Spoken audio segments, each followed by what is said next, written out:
Yo, remember that awesome Bionicle set, the Tarakava? They were awesome. Blue and teal Rahi. They had that awesome punching play feature where they could like box each other. It was such a weird but wonderful set, and honestly, it's the kind of thing you'd probably never see LEGO make today. The idea is just so wacky and out there, and I think that's actually what makes it awesome.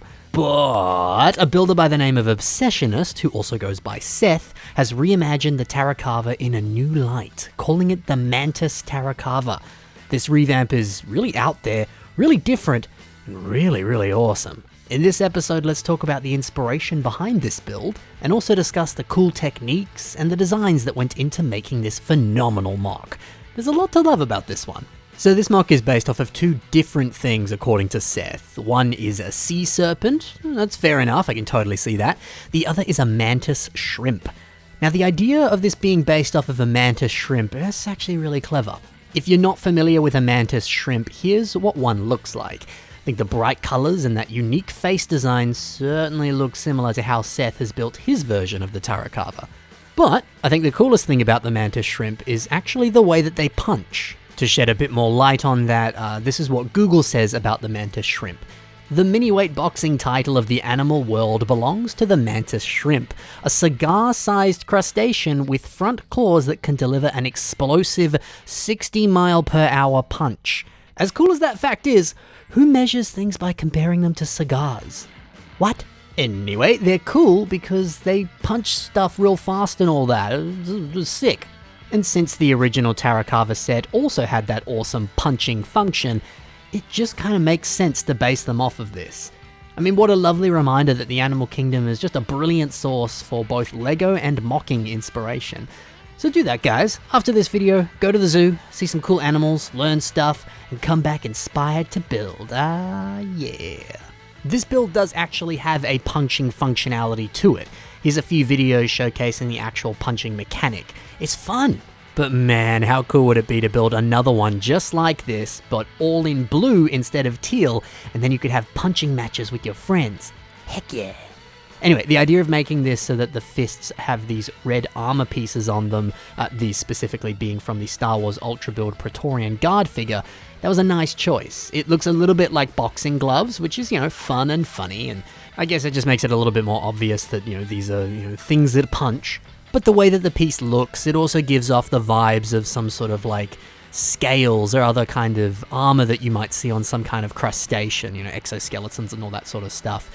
So yeah, it kind of works on multiple different levels there. Could be a boxing glove, could just be the way it naturally looks, and also the fact that it's red, it ties into the rest of the red on the color scheme. So yeah, I really like that.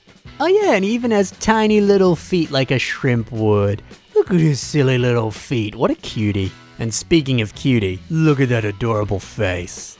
Well, okay, it's a bit creepy, but I can totally see the inspiration for this face design when you look at the face of the mantis shrimp.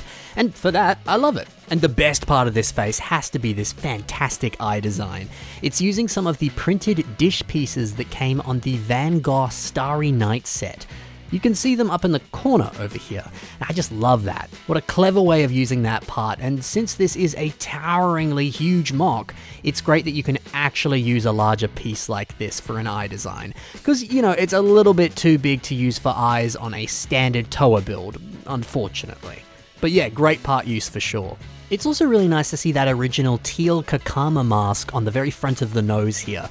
Yeah, while this whole build is very different from the original set, seeing little details like this still remain on the final model that Seth has built, that's fun and that's nice.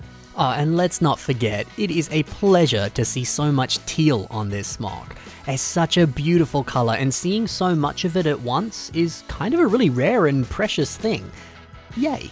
And actually one piece that really adds to the huge amount of teal on this creation is this wing piece here in teal. It's all over the back, it's spammed everywhere, it looks great. Now this specific piece, if you're interested, it comes in a variety of different sets, but 6 of them actually come in this Ninjago Catamaran set. Now how did Seth get so many of this piece? That's a good question. It's a fairly cheap piece on Bricklink, so I imagine he just bought bulk of them on Bricklink and it wasn't too expensive to do so. But regardless, it's lovely to see so many spammed on the back. Really do love how that looks. Something else that I love is this incredibly nice line of red that runs from the eyes all the way to the bottom of the body. It's great seeing all these red tubes adding a brilliant and stunning pop of red to the color scheme, plus seeing it wrapped into all of those cool Zamasphere holder pieces. That was a nice call. Now these Zamasphere holder parts come on the Toa and Nika, but specifically Nuparo and Nika has this one here. But yeah, great to take advantage of the natural gap in the center of this piece and use it to hold those flex tubes. That was a really good call. There's more wonderful part usages here, much like this tail design, which is a bit of fun. It uses these windscreen pieces in that brilliant new color, Satin Trans Light Blue.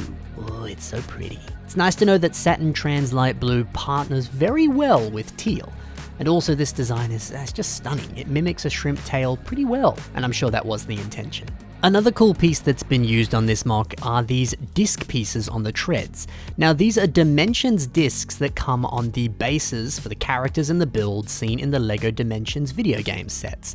Again, the color of this piece partners quite well with teal. It's great to see so many different colors that just beautifully complement teal. So, you know, if you're low on it in your collection, you can always splice some of these colors in there and it's just gonna look amazing. But yeah, these Dimensions discs, I don't know, there was a time where they were very common because those sets were always on clearance. I think unfortunately that time has changed, but still, it's not too hard to come across a good quantity of these parts if you know where to look. So seeing them in action here is a beautiful sight. But another beautiful sight are these great treads. I think this is a really nice advancement to have 4 treads on this version of the MOC, because when we look back at the original set, there was just that one single tread. So having 4, it's a welcome change. Honestly, man, there's just so much about this revamp that I love. Such a strange and wonderful build that takes inspiration in all sorts of crazy and cool places. It feels so perfect for a Tarakava. I just love it. Now be sure to check out some of Seth's other work. I'll have links in the description to his Instagram and his Flickr. He's built all sorts of great stuff, so be sure to check it out. Thank you very much for watching, guys. Happy building, and bye for now.